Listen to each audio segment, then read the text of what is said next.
नमस्कार, माझं नाव हेमंत डांगे. अ, मनसेचं काम करतो आम्ही पिंपरी चिंचवड शहरामध्ये. खरं तर ज्यावेळेस आमचा राजकीय प्रवास चालू झाला, तेव्हापासून गेले 15-16 वर्ष झाले प्रभात आणि आम्ही प्रभातचंही आम्हाला सहकार्य असतं.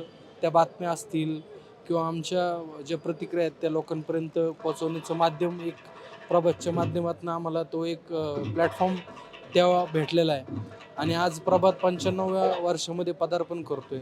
माझ्या माझे मित्रपरिवार असतील, माझ्या पक्षाकडनं प्रभातला खूप खूप शुभेच्छा आणि येणारं 100वं वर्ष पण एकदम दिमागदारपणे साजरं व्हावं, याच मी या ठिकाणी प्रभातला शुभेच्छा देतो. आणि परत एकदा प्रभातच्या पिंपरी चिंचवड शहरातली जी टीम आहे त्या सर्वांचंही मी या ठिकाणी आभार व्यक्त करतो की ते आम्हाला एक चांगल्या प्रकारे या ठिकाणी बातम्यांच्या माध्यमातून प्लॅटफॉर्म उभं करून देतात. धन्यवाद.